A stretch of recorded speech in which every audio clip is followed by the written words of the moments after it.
بڑے راز کی چیز ہے. میں یہ واقعہ سنا چکا ہوں یوٹیوب کے اوپر بھی لوگوں کو کہ ہمارے دادا کا وظیفہ چوری ہو گیا تھا.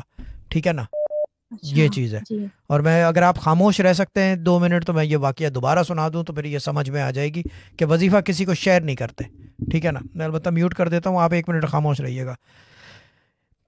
ہمارے دادا وظیفہ کرتے تھے پہلے گھر کے اندر, پھر انہوں نے جا کے مسجد میں پڑھنا شروع کر دیا کیونکہ کیا کہتے ہیں گھر کی بنیادیں ہلنے لگ گئی تھی. ایسا لگتا تھا کہ کوئی زمین سے جو جڑ سے نا فرام دا فاؤنڈیشن کوئی آسمان کی طرف کیا کہتے ہیں پوری بنیادیں گھر کی گھسیٹ رہا ہے. یہ بات ہے انڈیا سہارنپور کی, بہت پرانی بات ہے یہ. دین واٹ ہیپنڈ واز کہ انہوں نے کیا کیا, مسجد میں شروع کیا. تو مسجد کے اندر پڑھائی کا طریقہ ہوتا ہے, جو پڑھنے پڑھانے والے لوگ ہیں جب مسجد کے اندر پڑھتے ہیں وہ کیا کرتے ہیں سب سے آخری صف میں پیچھے جا کے بیٹھ جاتے ہیں اور فجر کے بعد ہی پڑھتے ہیں یا اس سے پہلے. مسجدوں کے دروازے اس زمانے میں انڈیا میں کھلے رہتے تھے جو کہ آج کل بند ہیں. خیر ابھی تو حالات ایسے ہیں لیکن ویسے بھی بند کر دیے گئے ہیں. دا مین تھنگ از کہ وہ جہاں پڑھتے تھے وہاں پیچھے جو ہے وہ جالی ہوتی تھی انڈیا میں پرانے رنگ کی, جس کے اندر ہولز بہت سارے ہوتے تھے. کسی نے ان کا وظیفہ سن لیا تھا. وہ جب پڑھتے تھے تو مسجد کی بنیادیں ہلتی تھی, اکھڑتی نہیں تھی.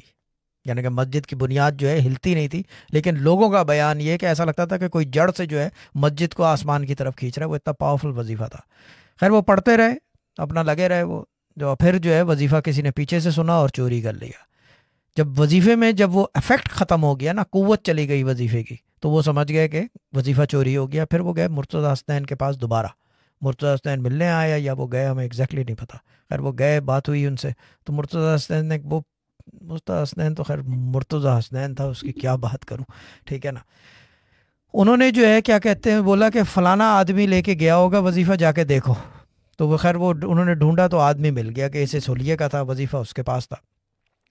میرے دادا نے کوشش کی وظیفہ واپس کھینچنے کی, وظیفہ کھینچے نہیں. پھر وہ مرتضیٰ حسنین کے پاس گئے, 2 ہفتے لگ گئے, اس بات میں 3 ہفتے لگ گئے. تو میرے دادا کو مرتضیٰ حسنین نے کہا کہ آپ ایک کام کرو کہ وظیفہ جو ہے ابھی بند کر دو. وظیفہ انہوں نے بند کروا دیا کچھ عرصے کے لیے, کیونکہ پڑھتے رہے نا کہ تصرف نہ چلا جائے. انہوں نے وظیفہ بند کرا دیا. وظیفہ بند کرانے کا افیکٹ یہ ہوا کہ اس کی بیوی نے, اس آدمی کی بیوی نے اس آدمی سے سنا کہ وہ یہ وظیفہ کر رہا ہے اور یہ افیکٹ ہے اس کا کہ مسجد کی دیواریں جو ہے مسجد کی بنیادیں ہل رہی تھیں. تو اس کی بیوی نے وہ وظیفہ شروع کر دیا تھا. میرے دادا کو میرے مرتضیٰ حسنین نے کہا تھا کہ دھیان رکھنا ان کے گھر کے ارد گرد کے وظیفہ چھوٹے یا کچھ ہو, تعداد کا پتہ چل جائے, کیونکہ تعداد کے اوپر چوری ہوتا ہے. وظیفہ جو ہے تعداد پہ چوری ہوتا ہے. 10,000 20,000 40,000 اس سے ڈبل دگنا تگنا یہ نہیں بتاؤں گا کتنی کرنی پڑتی ہے کہ وظیفہ پورا 20 سال کا ریاض واپس کھینچ لیتا ہے پڑھنے والا, اگر پڑھ سکے وہ, اور اس کو پتہ ہو کہ تعداد کتنی کر رہا ہے. انہوں نے جو ہے اس کی بیوی نے پڑھنا شروع کیا. تو میرے دادا کو پتہ چل گیا کہ وہ آدمی فارغ رہنے لگ گیا صبح کے ٹائم, تو کہہ رہے ہیں یہ وظیفہ چھوڑ چکا ہے, اس کی بیوی پڑھ رہی ہے. مرتضیٰ حسنین نے کہا کہ جب اس کے حیض کے دن ہونا یعنی پیریڈز ہوں گے تو پھر آپ وظیفہ واپس پڑھنا شروع کر دینا, مگر اتنی تعداد میں پڑھنا ہے آپ کے, کیونکہ وہ اتنی تعداد پڑھ رہے ہوں گے. کیونکہ پتہ ہوتا ہے یہ علم کی چیزیں ہیں, یہ جو پڑھنے پڑھانے والے گھرانے ہیں ان کو پتہ ان کی میراث ہوتی ہے یہ پڑھائیاں.